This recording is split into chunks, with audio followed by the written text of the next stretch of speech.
fuel your success. SSM invites you to kickstart each weekday with our news update, Between the Lines, featuring the week's top news and analysis, and the most attention-grabbing lines, Deciphering World Event. Yes, Deciphering World Event. You're welcome. My name is Mark Godwin Iweajunwa, and you are welcome to Between the Lines, 5th August 2024. A lot is happening, a lot, my people. And to give us those lines are my colleagues, friends, brothers. Faraway Lagos, Nigeria is our man, Ogbeni Olayinka Raji. Raji, you're welcome to Between the Lines this Monday. Good evening, Mike, and good evening, viewers around the world. Welcome to Between the Lines on Monday.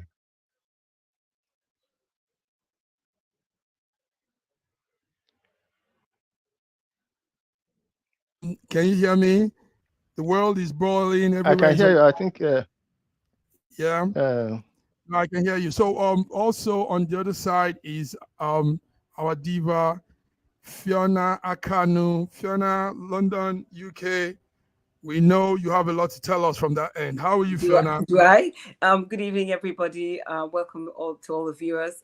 Yes, I'm very well, thank you. Yes, you're clear, loud, audible, and looking beautiful as usual. Thank you. Gentlemen or lady, it's I don't know how to put this, but most part of the world is boiling. Protests, violence, disruption, killing too. And I mean it's crazy. Yinka Raji, let's start with Nigeria. We are seeing that there's still nationwide protests upon Tinubu's broadcast yesterday. There are still reactions from Kano, Kaduna, and Lagos. Raji, what do you have there? Tell us.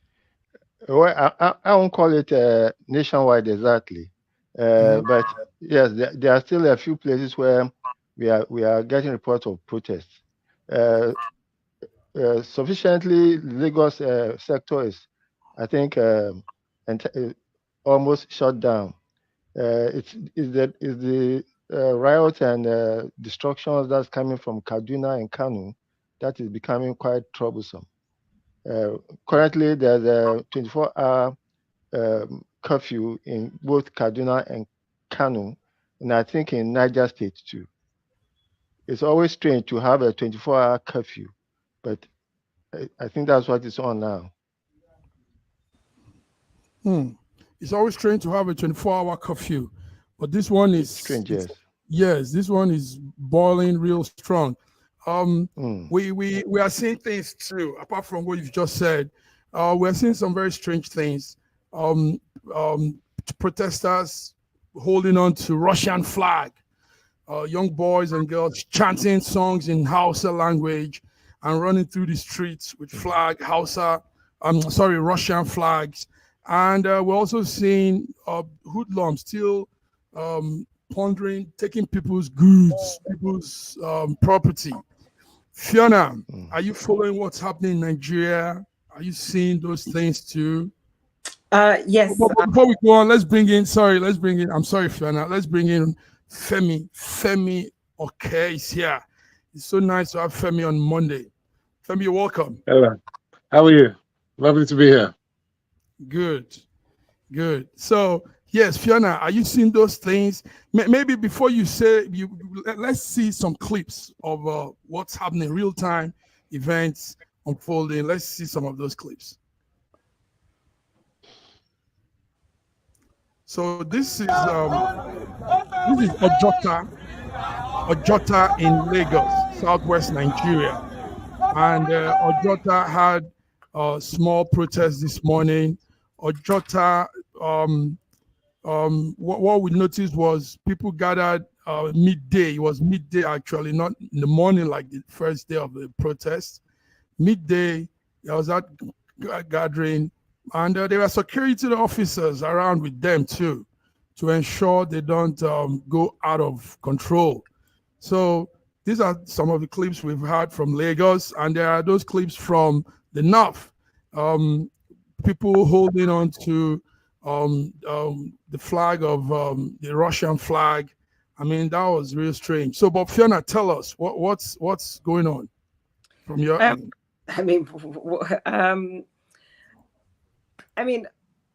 the protests have been expected for a while. The government was kind of, notified that this was going to happen. So, I mean, the protests are what the protests are. As you can see from the clip that you've just shown from Ojota, we can see that you can't really call that a protest. That just seems like a gathering of people who aren't really doing that. That's not a protest. That's just a few people. Not when we think about the volume of people we have in Lagos. So, what I'm deducing from that is, if we think about where we started and where we are now, it seems that in whichever way it has happened, it seems that the appetite for destruction, shall I call, or the appetite to protest seems to have been quelled in some kind of way from the clip that we've just seen there. I mean, the situation in the north seems slightly more concerning. Obviously, we've had people who they've had their businesses destroyed, looted, they've had personal effects taken away. And this is one of the problems anytime there's any kind of civil disobedience, because, or shall I say unrest, because there will be an element of society that will, get involved and create a situation that becomes, borderline anarchy. So, and we've seen scenes of things like that. We've seen warehouses of food looted. We've seen, libraries looted, things that, and at the end of the day, these things are serving the public. So I don't really know what end, but this is the case in any protest, what end destroying government property really has at the end of the day. It just, everybody just suffers at the end of the day. So that's kind of my take on what's happening at the moment. Thank you very much, Lady Fiona. Yes, while you were talking, more of our coordinators were joining in. In faraway Toronto, Canada is our man, Sir George Chukwu. You're welcome. Sir George, can you hear me? Well, thank you so very much. Yeah, can you hear me? Yes, we can. Yes. Can you hear me? Okay, yes, beautiful. Yeah. All right. So I just want to extend my greetings to Fiona, to Femi Oke, brother from Motola. What's the name again? Yeah. So I just want to greet viewers from around the world. Sorry for coming late and interrupting the show. It's okay. Yes, and Omotola is here also. Omotola Oluwadari. Okay, yes. Qatar. Omotola, how are you? It's good to see you. Thank you very much for having me. Good evening, Ms. Fiona, Mr. Femi, Sir George, Mr. Mark. Good evening. Thank you so much for having me. You're all welcome. And it's showing that yes, there's turmoil. There's real rough atmosphere out there. Femi, you've been doing a lot. Yes, you've been keeping people abreast with situations.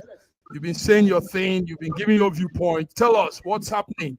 Tinubu gave the speech. We thought probably today will be calm. People will go back to work, but we're seeing some reactions in some places. Yeah, you can see that really this so-called national rage protest is petering out. So it's still happening. People feel they need they have the right to protest, and they feel they need to continue to protest.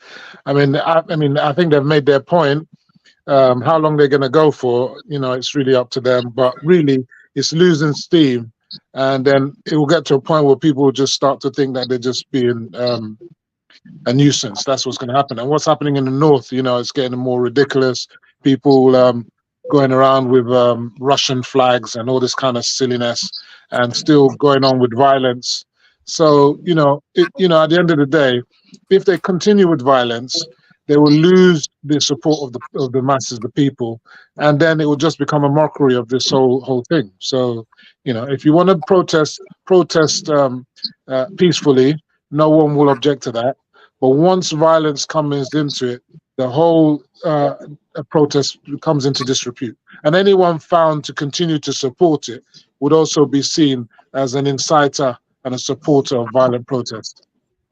Yes, indeed, Femi. But Femi, nothing should be taken for granted. Nothing should be played down. These guys are raising up another country's flag in our own territory, Russian flag in our territory. Yeah, if you want me to just answer that particular point, that particular point, you remember that the north is close to Niger Republic. And so what they're symbolizing there is that the Russians that came to support Niger when they had their coup, and they're saying, well, you know, maybe we need the Russians to come and support us here. But that the Russians have denied any involvement and any external interference whatsoever. You'll see that Nigerians will unite completely against that kind of a protest. So that was a ridiculous situation. It's dead in the water. Dead in the waters. Okay, George, before we come to Motala, George, what are you seeing, monitoring from your end? What's happening? Everywhere there's still rage, George. There's still rage. Kaduna is still on fire. Hoodlums are still looting things in Kaduna, in Kano, and raising up Russian flag. Yeah, like what Femi said, you know, the proximity between the North and Niger Republic and the influence, you know, over there is, you know, that's what we're seeing. But in general, we are crying out over Tinubu needs to respond. Tinubu needs to respond. Now, Tinubu is responded. But the question is, did he actually address the case that are plaguing the people? That's one question that needs to be asked. Number two, are the people planning this protest and all the people that are involved, are they content with the state of affairs, with what they have heard? Because that's another thing. But also, the tone of the message, was it reconciliatory?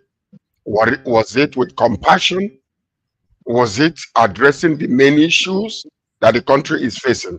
I can say yes. I really can say, because all they needed was the leader to come out and show that he is caring and he is, you know, sharing the pain the people that are going through. To a greater degree, a lot of things that are plaguing our nation was not mentioned, you know. So, but yet, I think his presence meant a lot. His presence meant a whole lot. When he came out, he addressed the issues the way that it was, you know, put down for him. And I believe that it's supposed to appease quite a few number of people regarding the caring, compassionate leader that we have who feels your pain. But I believe that he was a little too late. He should have come out a little earlier. They had 1 solid month to prepare for this whole entire protest. And yet what we saw was a delayed reaction, which is not very good. If the man had come out before and started, you know, appeasing the nation and calming people down and doing this thing that he did, maybe in many stages or mini stages, you would have seen that a lot of people will understand his heart and understand how much he cares. Because right now, it's almost like medicine after death. After many people have died, many places destroyed.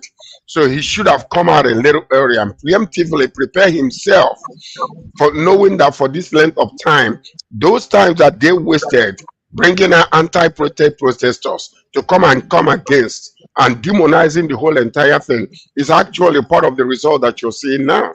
So they should have been a little more positive in their reaction, you know, and proactive in their reaction than what we saw. But I'm glad that he spoke. As a matter of fact, the speech that I made, it seems like he copied it from it. If you put everything down there, yes, the speech I made was actually what Tinubu said, and if you can see the similarities in a lot of that speech that I made. Maybe George for president. Maybe Femi okay copied and sent to them, and they, you know, took part of it, you know.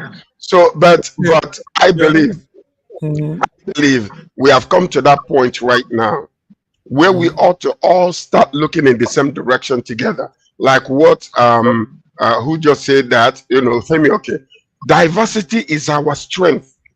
We've not recognized that yet.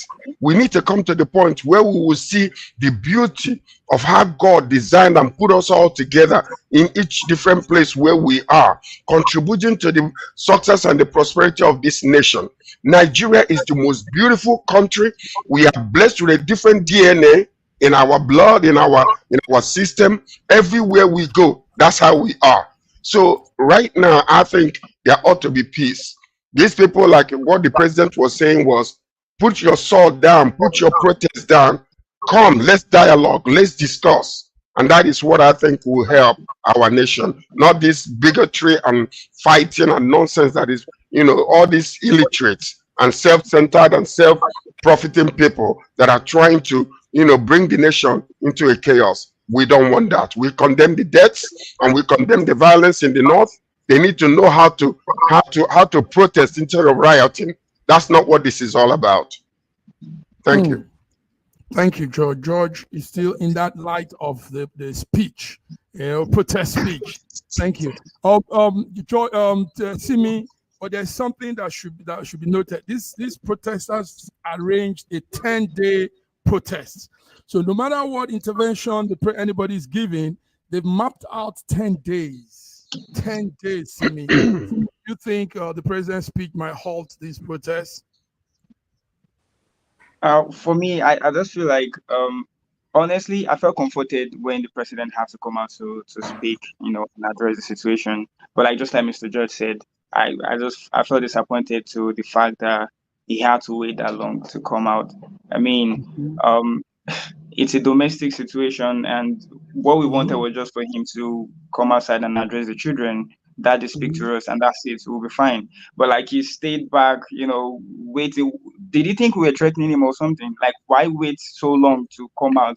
And then now the northerners, from Kano, like those with the illicit intention, they had the opportunity to like leverage on the situation, trying to raise Russian flag and all of this could have been avoided. I mean, we could have.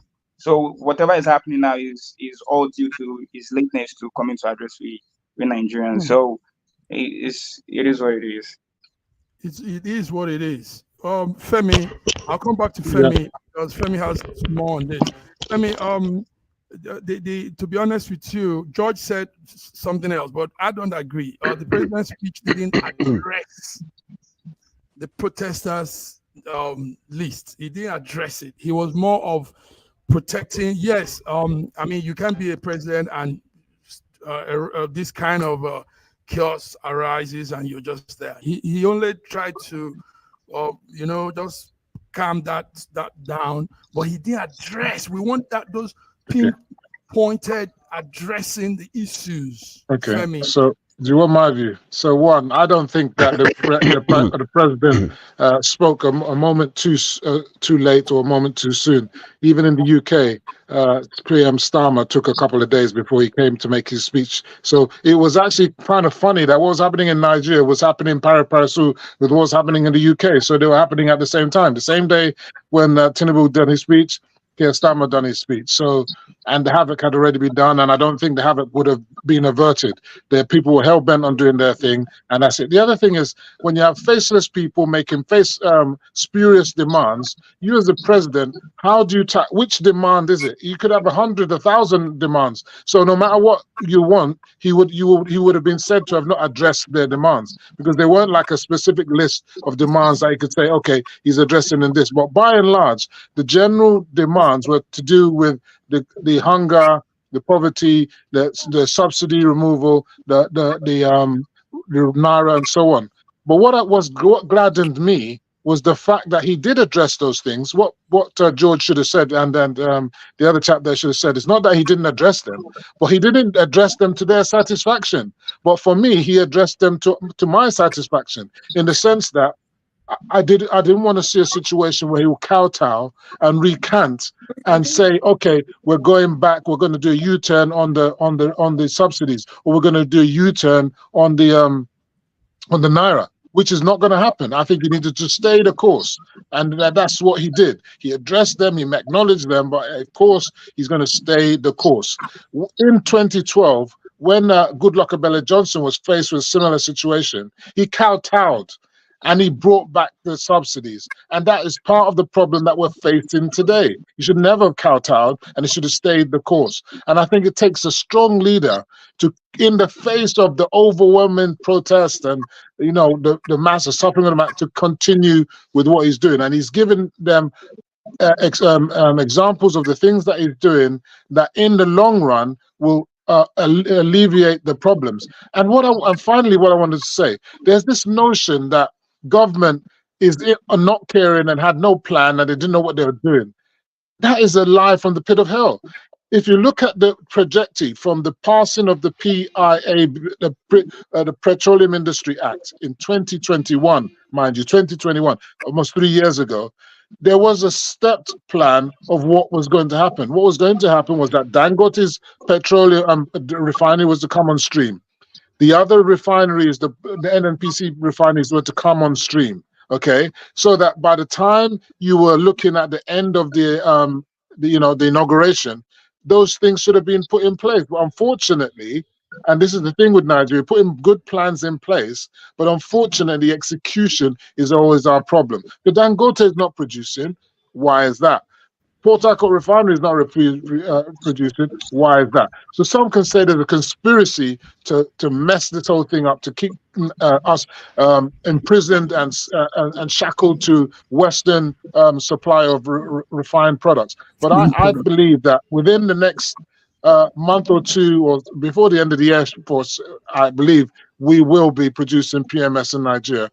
And once we start producing PMS in Nigeria, a lot of the pains that people are feeling will be reduced. And of course, CNG will reduce demand for petroleum products. So someone was saying, why are they talking about CNG? They don't really understand it's going to improve our environment and it's going to reduce demand on PMS, which will also help the price of PMS. So these are the things that are happening right now. So I'm looking positively to the future. I'm not looking negatively. And that's what I want to say on that one. Okay. Yes. Yeah. Go ahead, George. You want to respond to? So I fully understand, and I know that looking at the situation the way it's panning out right now, there are so much expectation from the president. But what I can tell you is that the president is not a miracle worker. There are some things that need process to go to. There are some things, even as we speak right now, he can only make promises because he cannot do any miracle for things to just turn around the way they're supposed to be. You see, sometimes when we're dealing with the current government, I know there's still APC, but we fail to understand how despicable and deplorable the former government was in dealing with our welfare, with our economy, padding a lot of things, just show and no action behind it. We saw that. We saw during the election all the decisions that were being speedily made in order to prevent this man from being taking whatever, like he said, his own turn. We saw that the people were nothing but pawns. The recoloring of the naira. If we go today and find out how much was spent on recoloring of that naira in order to prevent what they alleged to have been the problem, with regards to sharing money and all that kind of stuff. People were the victims in every single step. All the refineries that are not open, people are still the victims. So when Kipemi was talking about all of this, one thing we fail to understand is if you now go back to history and begin to see the trail of where we are, our country was mortgaged for 8 years. Some of the money that was borrowed in the past administration, we don't even know how much and how deep we are. And we expect this man to just come and overnight and do a miracle. I am so sorry. It doesn't work that way. And I still stand my ground that Tinubu should have not announced when he announced. He should have stepped into the door. A wise man will sit and understand the environment, understand the questions, and understand everything before make accommodation for if this happens. What about this? Okay. You should have learned from Jonathan when he got the way. What caused him to do so? So what we want to do right now is to make sure that we agree with this man and follow up and bring peace in the land and allow him time. Allow him time, because there are so many things that are being done that I'm seeing, although it's not affecting the the common man out there. But let's give him time to work on the things he's working right now, and where correction needs to be made, let him be attentive and make the corrections. Because what we know, when it's good for him, it's good for us and good for Nigeria. Thank you, George. You've said so much important focal points today. One man that is not saying anything is Raji, and wow, there he goes. Raji gone again. Raji has a lot to say too. But Fiona, I'll come to you on this for the last time. The truth of the matter is, at the end of the day, Nigerians are suffering. I mean, you could see it on their faces out there in the protests. Fiona, as a mother, I mean, you know a health person when you see them. A lot of Nigerians are really under that very horrible, hunger, out of our appearance. Fiona, what do you say? I mean, all of this story we say has no effect if a man has no food to eat. I think that it is right to feel that there's definitely been I don't know whether there was a high expectation with the new government, or whether I don't know what it is, but definitely whatever the expectation was and what people have now is probably not what they were hoping for. That there's hunger in the land, or that there's no money, etc., etc. I don't think that any of that is up for. I don't think that is disputable. I think it's fact. I mean, when we have a country that gives out palliatives and gives out food when it's not like there's a war or anything, that tells you that it's not a perceived thing, it's an actual fact. So I don't think any of those things are disputable. Anything that can deliver on some kind of food security, and it's about the money, it's about being able to afford to buy things at the cold face, at the actual point of need.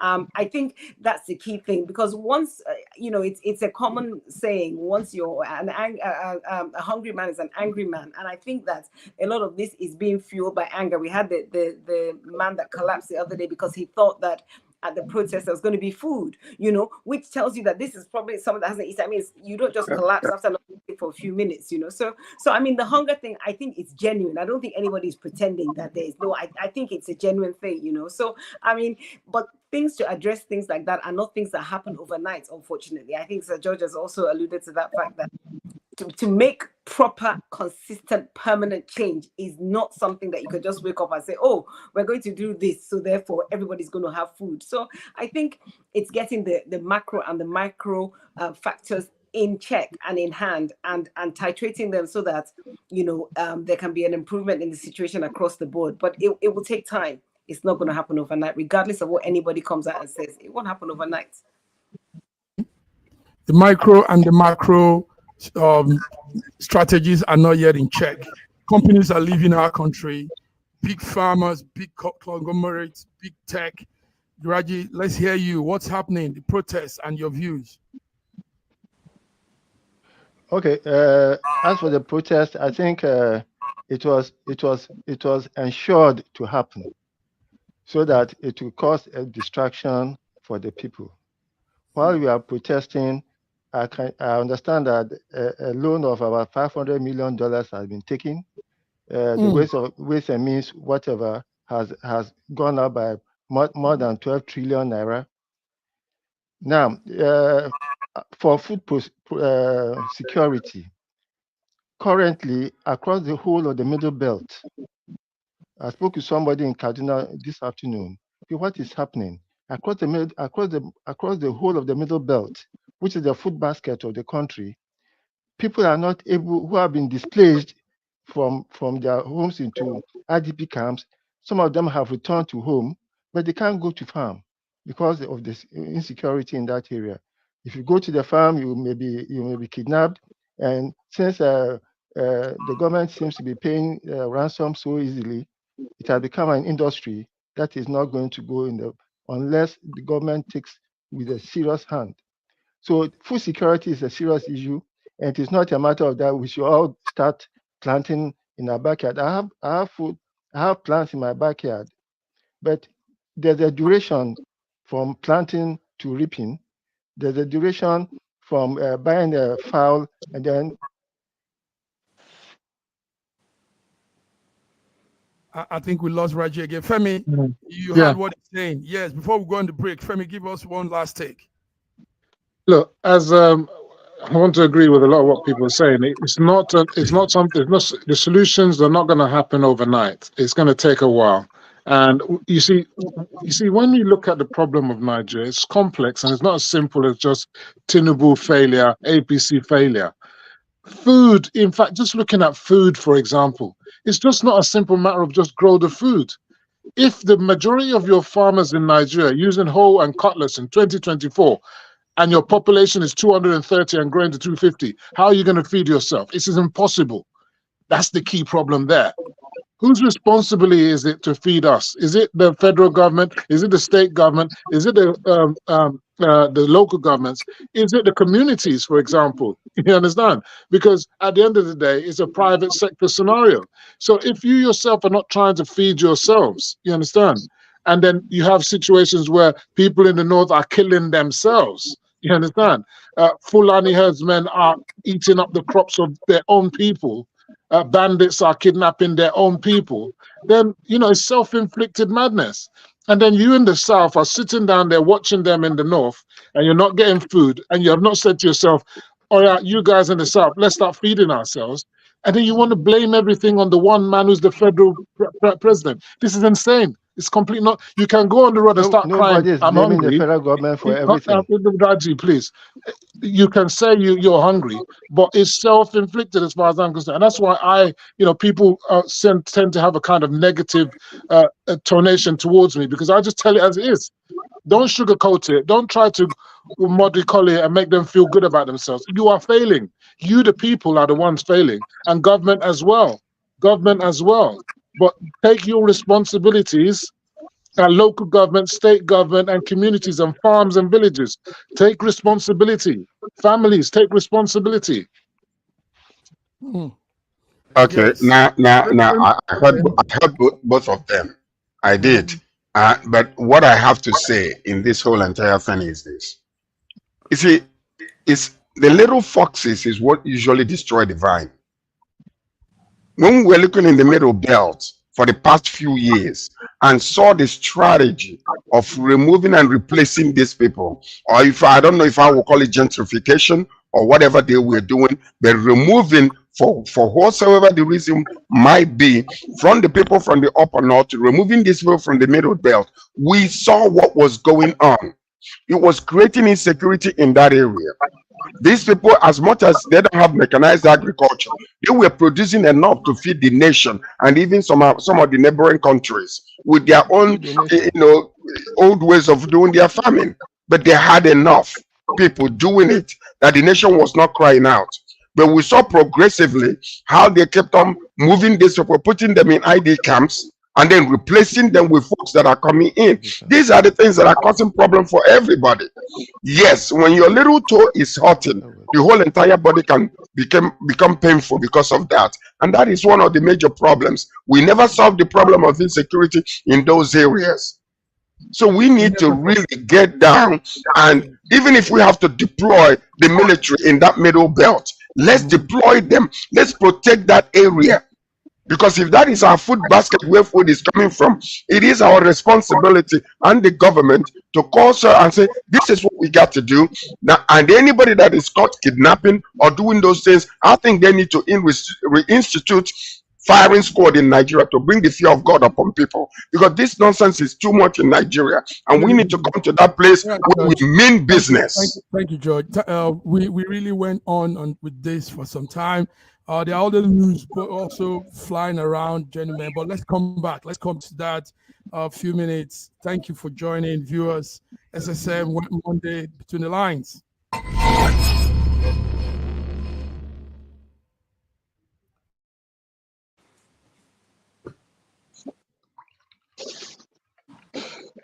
Hello? Before we, yes, you're there. You're all there. I didn't want us to take the long break because there's more to say. There's something going on, people. It is that most part of the world are in real turmoil. Let's come now to another side. Fiona, where you are, you and Femi, UK has been burning. UK has been burning. It's not only Nigeria. Let's start with Fiona. What's happening in Liverpool? Yes, what's happening? So the genesis, the unfortunate genesis of this is that sometime early last week, 3 young children were murdered at a holiday camp. And then the information started to go around on social media that it was someone of Islamic faith, it was somebody of African descent, it became, and then there was a protest. So we have quite a few groups that are pro English groups, and they took a protest to Liverpool, and that's what has degenerated into what we see now. So the first thing is that our condolences go out to these 3 young children. As I used to be a childcare provider in the Southeast. At a time, I was providing care for about 1,000 children every week, and the idea that somebody will walk into a premises and kill 3 children is something that my brain really struggles to understand. So our condolences go to the family, and our thoughts are with the people that are still in hospital or have had kind of trauma, life-altering injuries from this experience. So fast forward from that, so there have been protests by the EDL, etc. They've gone out there to protest, and as we know, as with any protest anywhere, it will quickly become hijacked by people who have a slightly more negative agenda than the original intent. So we've had pockets of violence in different parts of the United Kingdom, not just in Liverpool. We've had issues in Sunderland, issues in about 6 or 7. So there's been destruction, there's been looting. So it's not, we haven't had that experience in the Southeast yet. It's still going on. So we're just watching the situation, but of course it's very, very sad. And we're just watching the situation, to be honest. Nice, good one, Femi. Added to what she's saying, this afternoon there's an emergency Cobra meeting. They called it Cobra meeting. Tell us what's the Cobra going to come? What is it coming to do? So the Cobra meeting is a special meeting of ministers and important departments that look at when there's an emergency situation. They come in and look at solutions. So people were thinking that maybe they were going to bring in the military because the police have been failing. They've not been able to quell the protest, but they ruled that out. So they're not going to bring in the military. But they haven't ruled out tear gas and water cannon. And so you see, there's a lot going on. The thing is, this thing is not just about the unfortunate murder of those 3 girls. There were I think there were about 6 or 7 other children that were critically injured, and even 2 adults as well. So this was a mad rage that I don't know. And the guy that's done it was 17 years old. Before that, there was an incident that happened, I think it was in Manchester, where in the airport, a police officer was being beaten up by, I think the guy was a person of Asian origin, and then really beaten up violently. And then one policeman kicked him in the head, and that went all viral. And they were saying how the police were brutal, and they were how he was kicked in the head. But the majority, the white people, were saying that, but you didn't focus on the white police officer who was being beaten up by this guy. You just focused on him being kicked in the head. So then, since the election, remember there was an election that happened just now, and in the election, sorry. Go ahead. Yeah, the Reform Party, who are the far right and who are the main people who are doing these kind of things, they had a lot of support. They came third, with a lot of support in terms of numbers, but in terms of electoral seat, because we have a parliamentary system, first past the post, they only got 4 electoral seats in parliament. So they feel let down by the democracy and the system, saying that their voice hasn't really been heard. And Nigel Farage, their leader, is making noise. So they look at any kind of opportunity to grab on, to manipulate, to create havoc. And this was the perfect opportunity for them. It's all about the immigrants. They've done it again. They've killed it. First of all, they were saying it was a Muslim guy, and this and that and whatever, which is all fake news, you know, and they were saying he was an Arab or whatever, immigrant. And there was also fake news. The guy was born in Cardiff and his parents are from Rwanda, but he's a Christian. So they used it to galvanize those people. And they said they were having protests. This is the thing. Just like in Nigeria, they went out and got permission to do a protest, yeah, so-called protest. But actually, all along, it was their intention for it to be violent. So the idea that people doing peaceful protests always intended it to be protest, and it was hijacked. The same people who were hijacked are the same people that organized it. They knew what they were doing. It was pre-planned. You can see, if you go and look at all the different venues, it was pre-planned. They knew what they were doing. And this protest has been going on for days. And we're in turmoil in the UK. And lo and behold, then bring that stuff to London, because they bring that to London. You know, we can have civil war. I think you've seen videos of individuals, black people being attacked by mobs of white people. You know, if this goes haywire, you know, UK could be in real trouble. And finally, you notice that when we had our problems in Nigeria, the British government issued a travel warning. Yes. And now you see that the Malaysian government, the United Arab authorities, and the Nigerian government have issued, you know, travel warning notices to Nigerians. And people, be careful. You want to jackpot to London. See what they do for there. Be careful. You can be a target. So I'm warning you guys. Everything isn't so rosy here. You can be a target because they will put you in a place where you go be the only black man there. That black man there. Yeah. So viewers, what you're seeing is extract from that memo. The memo has a warning to Nigerians coming to the UK to be careful because it's really, really, really dangerous out there now. So yeah, this is but apart from the funny side of it, Femi, it's logical that we do this. I mean, you don't want. It's a serious matter. It's a serious matter. Yes. Yes, thank you very much, Femi. Thank you, Fiona. Viewers, you're hearing it live from. Can I make a comment on this one too? Okay, good. Go ahead, George. Go ahead. Yeah, it's a. But I want you to pay attention to, you know, what the meeting of these people, you know, the Cobra.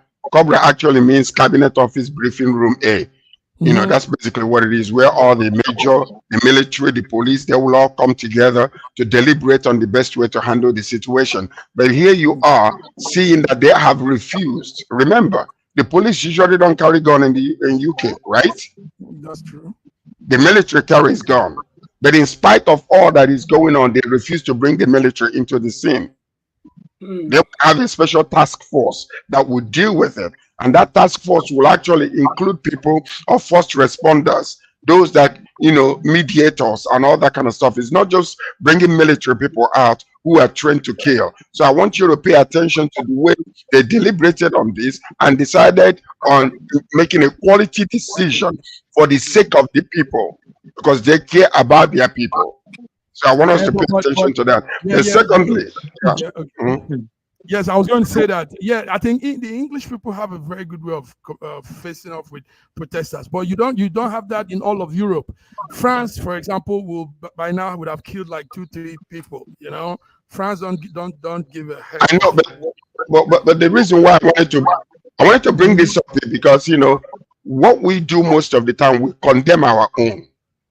Okay. But I'm glad that it is happening also in UK, to show that this is not just something, because sometimes what we do, whatever we do in Nigeria, we think because we are not so enlightened or so civilized like the other worlds, therefore it's happening this way. It is happening in UK. They're protesting, and they have their own reason for protesting. So I think we need to learn, both the government and the people ought to learn from what is happening in these areas and know how to be able to disagree to agree, or actually put ourselves together. Because let me tell you something. There are so many things that are happening in our country now. This ethnic bigotry that is fueling so badly is one of the things that will slow down progress. The president mentioned that, which was good. Yeah, he did. He did. And someone, the governor of Lagos State, mentioned it also. But this is something that all reasonable, educated, enlightened people need to rise up and speak against it and condemn it to the highest. Because that is the beginning of the end if this ever takes place again. I can guarantee you Nigeria will not survive it. And we need to really go to the root cause, and anybody that comes out and talk nonsense, let them find out that person and prosecute them to the very highest level. Because this must be zero tolerance for such nonsense in our country. Thank you very much, George. George, Okay. sorry, George, you're right, yeah. And the problem is this is a world phenomenon. It's not just about, like you said, London or whatever. It's happening. You're in America there. You saw Black Lives Matters. You saw what's happening with the people, President Trump saying that there were good people on all sides, when you got those people saying, white power and all this kind of stuff. So it's a big phenomenon. He wants to make America great again, take them back to slavery. There's a lot of nonsense happening around the world. And bigotry is the biggest issue. It could be ethnic bigotry, it could be religious bigotry or tribal bigotry. These things need to be stamped out. And the reason why they haven't brought the military and all that kind of stuff is not because they don't want to, it's because the violence hasn't reached the stage for the military. They considered it, but they said it hasn't reached that stage. I can assure you, if it were to reach the stage that they need to bring the military, they will bring the military. In America, they will bring in the National Guard when they need to bring in the National Guard. No prime minister will, because of I want to look good, not do the needful. And that's the same in Nigeria and everywhere else. The military haven't been brought in anywhere right now, and they are the last resort. And thank God they haven't. And we want to pray that we continue to have peaceful protests. Wow. Thank you, gentlemen. Now let's go Far East, guys. It's boiling everywhere, and thank God Omotala is here for us. Omotala, what's happening in Bangladesh? Bangladesh is 22. Listen, Bangladesh is banging. Bangladesh is banging. Now, viewers, the Bangladesh Prime Minister Sheikh Hasina resigned. Hasina, thank you. She resigned. I'm trying to bring the clip out here. She resigned and also left the country, in the midst of the violence, in the midst of what was happening, took a flight backstage and ran out. That's a video of her leaving. If you can see that, they took her back from the back end and just had to take her out. Now, thousands of Bangladesh protesters have been protesting, and it's even worse there. They are destroying things, they are looting. They stormed the palace of the prime minister and asked her if they told her to quit. That was when she had to do that. So she resigned and she left. Now, a lot of people have died, and we're seeing one of the worst cases of protests in South Asia country, Bangladesh. So, viewers, let's hear from Omotala. Omotala, you're close to Bangladesh. What's happening there? What are you monitoring? Well, I'm not exactly, close to these people. No, I know, but I mean, yeah, we know. But I mean, it's just interesting to see all countries, coming out to really demand what they want and what they deserve is what they think is deserving to them. So whatever is going on in Bangladesh right now, I think it's just high time they lend out their voices. And now that it's been spoken out, I mean, I'm loving the scene, and You're loving the scene.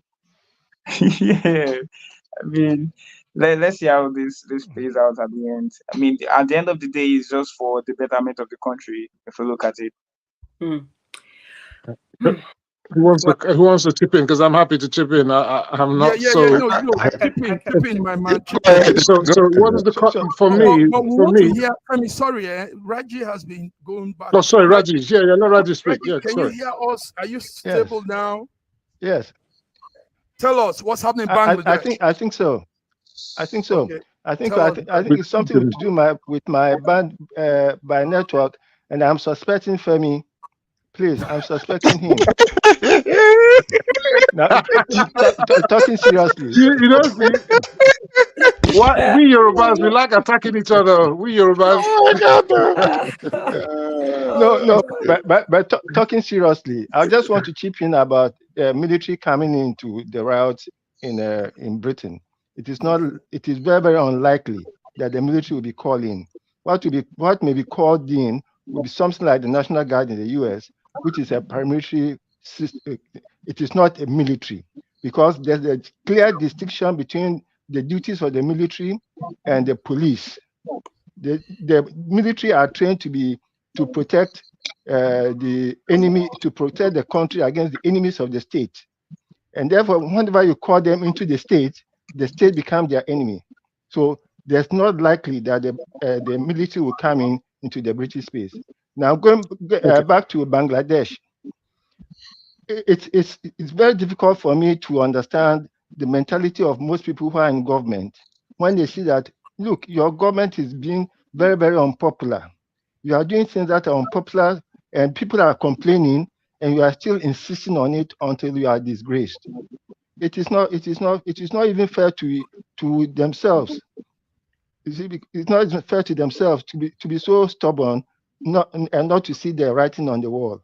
Now see her running away from the palace with his sari flung and his one shoe and not the other. It is not dignifying. You know. Yeah. Can I add? She gotta protect her life anyway. But can I just say, look, what we have to look at in all these things is the common denominator. And what is the common denominator? For me, is regime change. So you start off with protests, which you ostensibly be about the masses and a particular issue. In Bangladesh's case, it was about quota system that they felt was unfair, and it didn't help the youth. Okay. And then from there, it metamorphosed into violence and then into Hasina must go. You understand? Let's go track back. If you go back to Kenya, it was about taxes. They imposed taxes must go, and next minute, Ruto must go. You understand? Come to Nigeria, end SARS, we want to end SARS. Next became Buhari must go. And the danger is that now we have end bad governance. If they continue, they want Tinubu must go, isn't it? That's the way it goes. They're just logical. And so we need to guard against regime change in this kind of manner because it's unconstitutional and it's undemocratic. In the case of Bangladesh, she's been there for how many years? Some ridiculous number of years. 15 years. So to me, that's understandable, you know, that's understandable. You're in a government in Nigeria, which is not just about a year in place, democratically elected, whether you like it or not. This kind of thing will not be countenanced. The backlash will not allow that to happen. In Bangladesh, she's been there steadfast for so long, her position become untenable. And like Raji said, I want to agree with him. When you've been in there for so long, you believe you can do and undo. So therefore, she was oblivious to what was happening on the streets. So therefore, she got taken out. I'm glad that the military that have taken over, instead of making it into a military government like what they did in Niger Republic, which Nigerians were celebrating, in Bangladesh, they've put in an interim civilian government. You understand? Which is what they should do. Because I was saying that the deputy should have been in place, or the speaker, or whatever it is, follow the constitution. But they've followed an interim and they're going to have elections. Let's hope that it's going to be free and fair and that they can have peaceful transition. Because if not, you could have another load of chaos happening in Bangladesh, and we don't want that. They've already lost over 400 people to this chaos. But maybe people will say that the lives of 400 people is okay for Hasina to go. But that 400 people to one person to go, that's a big number of people to die. Now, Fiona, the update that just came in is she's present in India and she's flying in to the UK. Now, why is UK always an accomplice to all of this political crime? Absolutely. Everybody comes to the UK. I mean, she should be brought back home to face whatever it is, whatever charges she has to. Fiona, what do you think? She's coming to your place now. She's probably coming to your house. Yeah, I don't have space. You know, you know, UK is always a safe haven for every and anything, to be quite honest. That's the only thing. I can't really speak on policy about what the policy is about that, but there'll be some kind of agreement or something like that. I don't know why we're always hooked up in the center, in the middle, at the right and left of all crazy things that go on like that. I don't know. I don't know why. Former colonies. Former colonies. She's got ties. She's got ties in England as well. Okay, Former colonies. But former colonies, and they keep former colonies, getting involved with all of this. If it's some financial crime, it's UK. If it's some financial crime, it's Switzerland. It's UK. I mean, it's time. Well, listen. UK is what we call a refuge. UK is what you call a refuge country. Yeah. A refuge country is a country and that's why they're protesting. That's why they're protesting. Yes. They don't want it to be a refuge country anymore. Yes, it's a refuge country where, you know, I mean, at the onset, behind the scenes and under the table, there is so much wealth, you know, being shared with the countries. So, you know, and so that's the reason why if you have billions and want to run away, please bring it over to UK, because it makes the economy to flow. So anyway, but you know the other thing. The other thing is, it's not just the UK. You look at Finland. You've got Friday Ekpa doing what he's doing from Finland. You understand? Sunday Go, when he left Nigeria, he's in Germany, isn't it? So there's always a refuge for Nigerians in all many. Nnamdi Kanu, he came to England. He was directing things from London. So these things, I just want to, I wrote a piece about the Americans coming out and the imperialists taking control of Africa. We need to be careful of them. Those guys are dangerous. They're only concerned about their own interest, and they're not concerned about the interest of the countries like Bangladesh or Nigeria or whatever.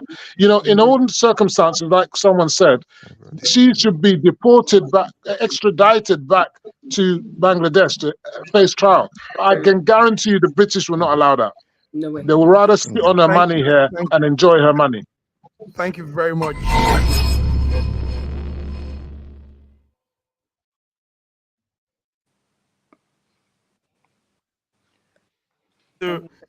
Yes, we're tuned into our Wednesday Between the Lines. Sorry, can I put in a word, please?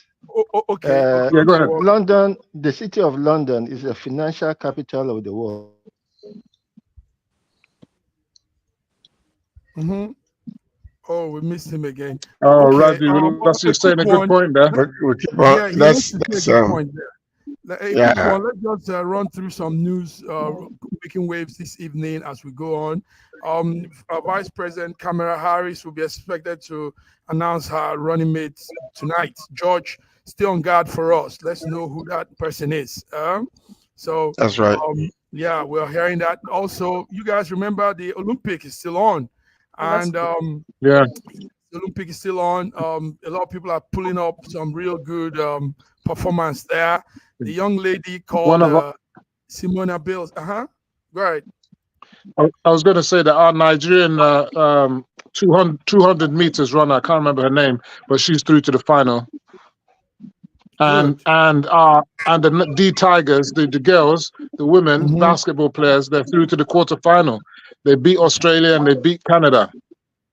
Okay, wow. Are you following the Olympics? China is topping the medal table, and with about 21 gold, and in total 54. America following, France third, Australia fourth, South Korea, and the list goes on and on. So the Olympics is going on, fellas. Watch and stay abreast with what's going on there. Also, in the fast news, we're still looking at Venezuela. Venezuela is still not looking good. So much happening there. On Friday, we'll probably be giving the updates on that. Simi, what do you have to say? What's happening in Qatar?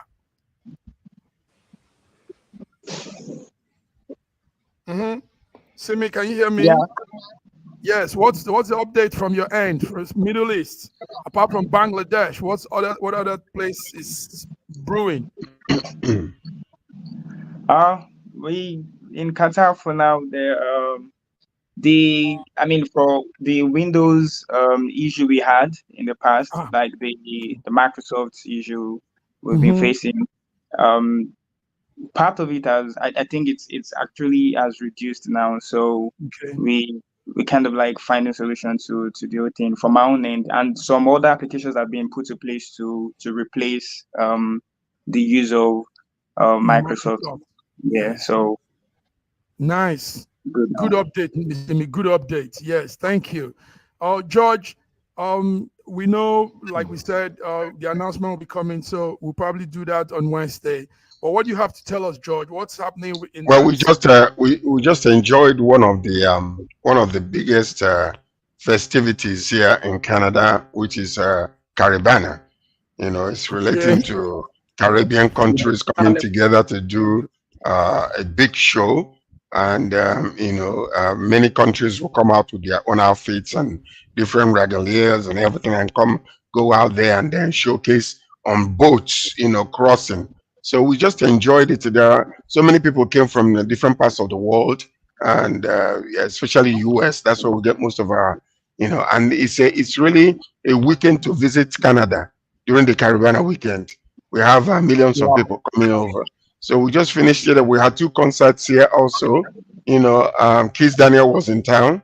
We enjoyed him this weekend.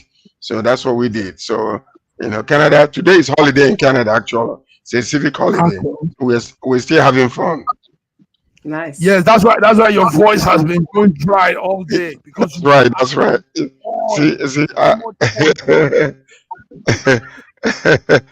yeah. Raji, let's hear you before you go off again. Raji, please, let's hear your voice. Tell us what do we expect this week? Will there be protests? Will people back up and stay home, go to their jobs? Yes. Okay. No, I just wanted to point out that the City of London. You see, because London doesn't want to talk about them. I just wanted to point out that the City of London is the financial capital of the world. Okay. It's an enclave. So that's where a lot of people. Sorry. Oh dear. Lagos is calm. Lagos is calm. By the way. Yes. Okay. By the way. Do you know that when Oni of Ife came to Canada, that he actually gave me a shifter title? Yeah. Me with a shifter title, yes. Is this for Canada or for Nigeria? Femi, are you hearing that? Femi, you've not gotten your own shifter title. George is getting his first before you guys. That's good. I always tell people that the Yoruba are welcoming of everybody. Let me give you the name. I'm Chief Amunodun of Ogidiland. That was the chieftain title that I was with. No, we didn't hear that. Chief Amunodun. It has to be Ogidiland. Amunodun of Ogidiland. Amuludun.